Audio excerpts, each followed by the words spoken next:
This is CSSR News at 6 with your lead anchor, Seth Holtz, Robert Stevens,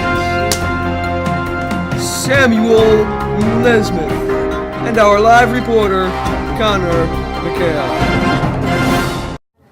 Good afternoon. This is CSSR News at 6. I'm Seth Holtz with your daily news. Britain is starting to face critical economic problems. Wishing to honor their men from war, they declared homes fit for heroes. But as the men returned, no jobs were available. Britain is currently facing severe economic problems and is seeking a way out of it. Britain's industries were suffering in the merchant fleet decreased 40% due to Germany's unrestricted submarine warfare. Britain's outdated technology made trade drastically decline. Due to this, manufacturers had to lay off 700,000 employees due to outdated factories. That caused economic issues, and coal miners go on a general strike, which is a mass walkout by unionized workers in all industries.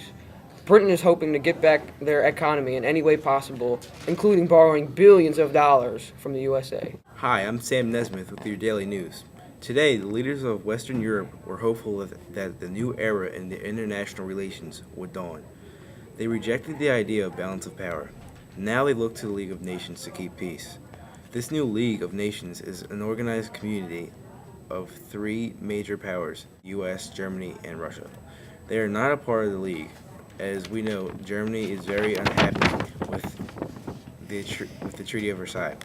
It's practically haunting Europe.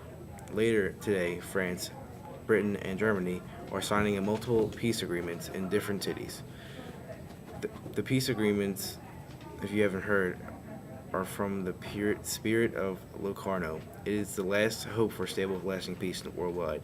It greatly increased the world's confidence altogether. The great powers are also talking about the future of natural or naval disarmament. Tomorrow, the U.S., Japan will have conferences in Washington, D.C. and Geneva, Switzerland. There, they will discuss the Kellogg Brain Pact. It was to renounce the war as an instrument of national policy. In other news, the Versailles Treaty required Germany to pay $33 billion for the war. They tried to pay it off by borrowing and printing more money, but this just caused inflation. Inflation in Germany got so bad a person had to pay a wheelbarrow full of money just for a loaf of bread. People's savings were now worthless.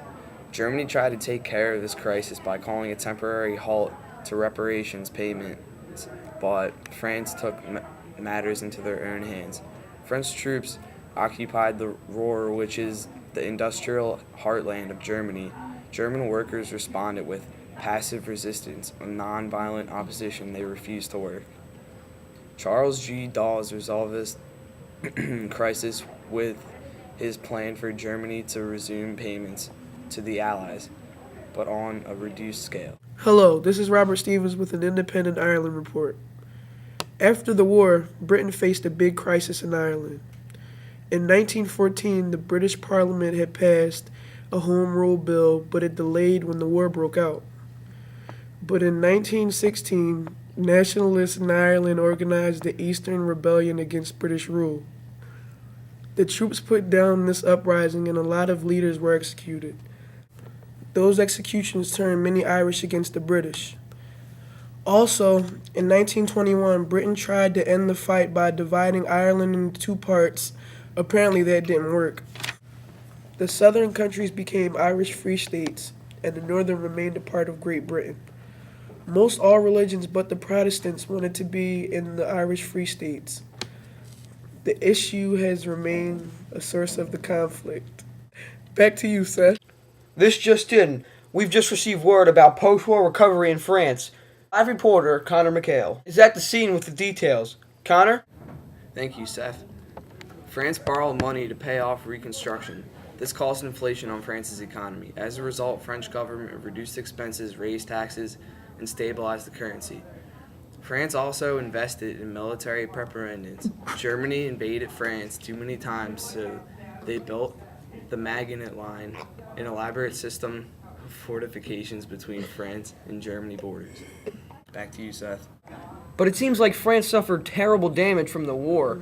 Since they needed a way to reconstruct their destroyed land, that are borrowing money from the U.S. We'll be right back after these messages.